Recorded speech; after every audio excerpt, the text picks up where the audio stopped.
Don Bosco, un saint fascinant. Don Bosco est peut-être le saint le plus extraordinaire et le plus fascinant que l'histoire ait jamais produit. L'humble œuvre qu'il a lancée pour le bien de ces jeunes pauvres et abandonnés en Italie a produit des résultats stupéfiants. Aujourd'hui, il y a près de 14 000 Salésiens qui travaillent dans 138 pays. Et plus de 200 000 membres appartenant aux 32 groupes de la famille salésienne dans le monde entier, partageant le charisme de Don Bosco et atteignant les jeunes dans le besoin.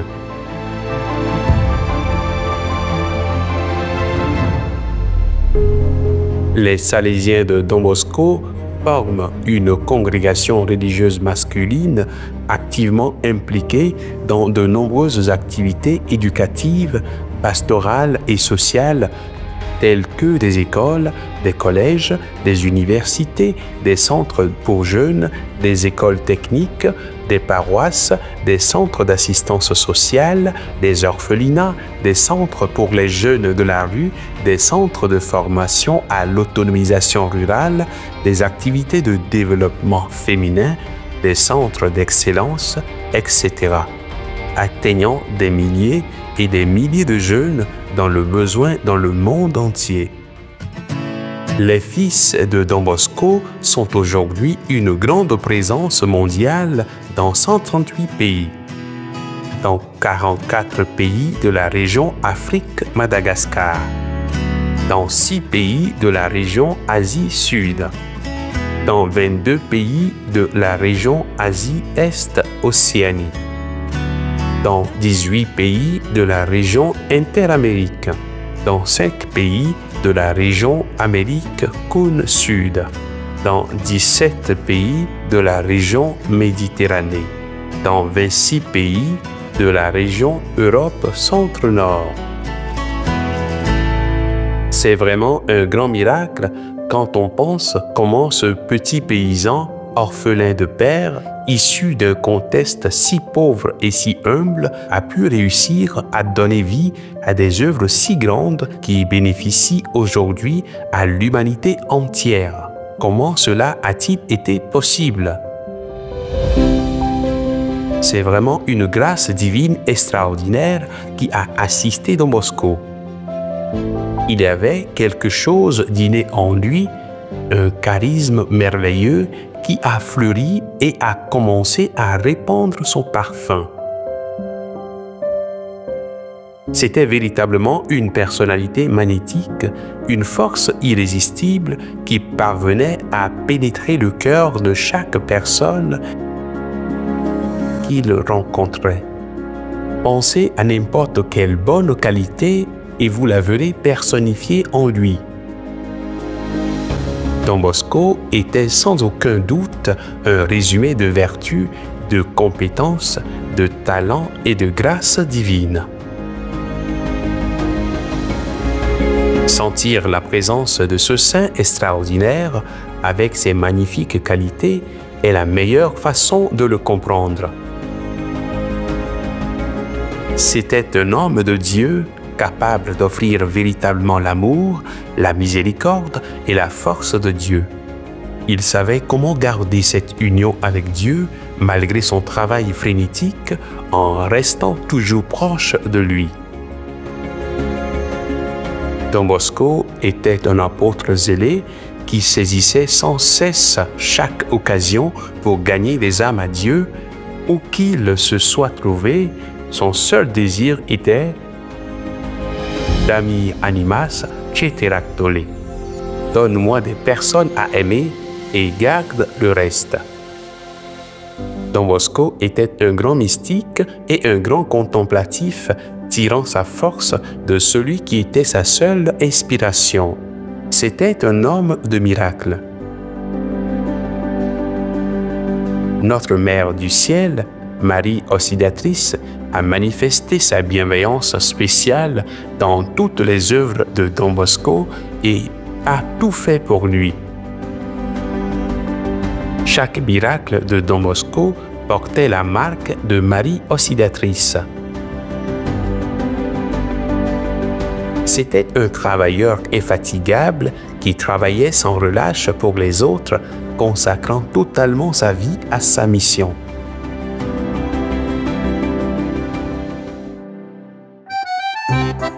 Cet ami des jeunes était aussi un merveilleux musicien, capable de chanter, de ressentir, d'enseigner la musique et d'en faire un moyen de louer Dieu. Sa fanfare était très appréciée par des personnes de tous horizons.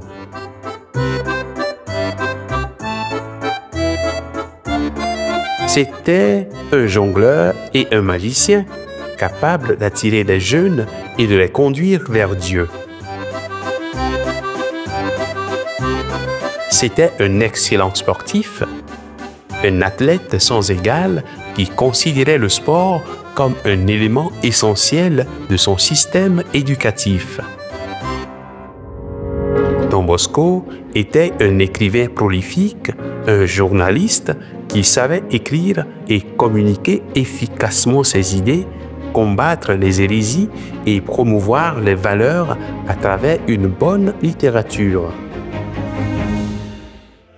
C'était un merveilleux prédicateur et un orateur inspiré qui connaissait le pouvoir de la communication.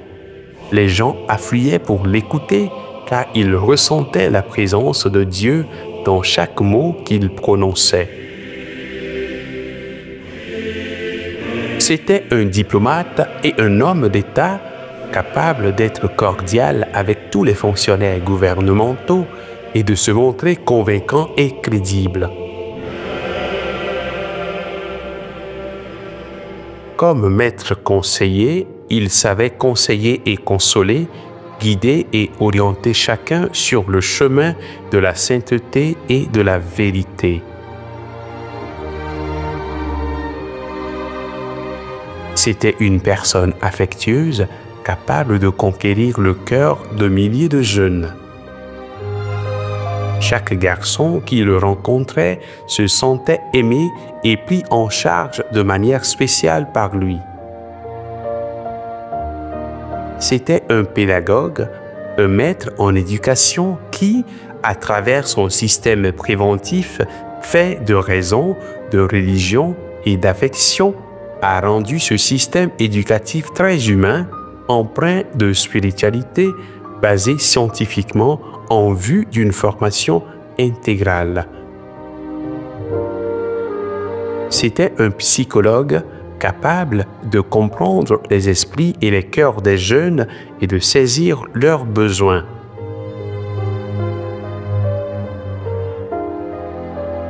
C'était un dramaturge capable de populariser le théâtre et l'art pour former les jeunes esprits et communiquer le message de Dieu.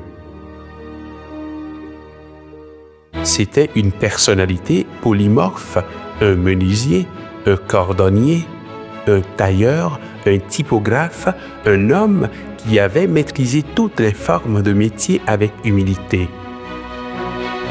Il se consacrait sans relâche à l'enseignement, à l'instruction et à la formation des jeunes esprits pour apprendre un métier qui pourrait leur garantir un avenir. C'était un travailleur social capable de faire participer ces jeunes à la vie sociale en période de besoin, que ce soit en cas de maladie, de peste ou de pauvreté. Il défendait et luttait pour les droits de ces jeunes dans tous les lieux où ils travaillaient et dans toutes les situations où ils se trouvaient. C'était un homme de pauvreté, une personne née pauvre, ayant vécu pauvre et morte pauvre. Sa simplicité, sa vie frugale et son amour pour les pauvres ne pourront jamais être oubliés. C'était une personne très optimiste qui ne se laissait jamais abattre par un nombre quelconque de difficultés.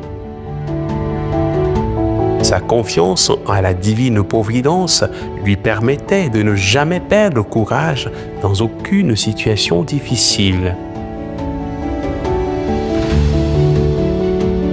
Il était très habile pour trouver des ressources, que ce soit pour une nouvelle basilique, pour construire un nouveau bâtiment ou pour régler des dettes.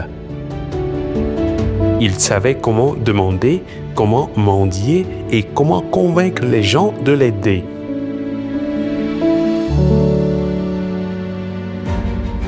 Tel était le pouvoir de cet extraordinaire héros capable de se rendre si fascinant, si spirituel, si crédible et pourtant si simple, si humain et si humble dans son approche. Une simple graine qui a germé humblement dans un petit village d'Italie a aujourd'hui étendu ses branches dans 138 pays.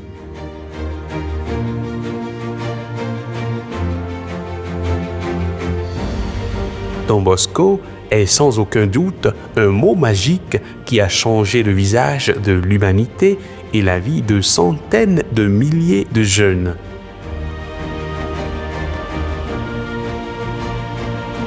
L'esprit salésien, inculqué par Don Bosco, est présent dans chaque aspect de la vie, que ce soit dans l'éducation, la formation, le développement, l'évangélisation, le sport ou les médias. Don Bosco reste le saint le plus fascinant et le plus charismatique que l'humanité ait jamais produit et il continue d'être une source d'inspiration pour les générations futures. Son esprit et son charisme continuent de toucher et de transformer l'humanité.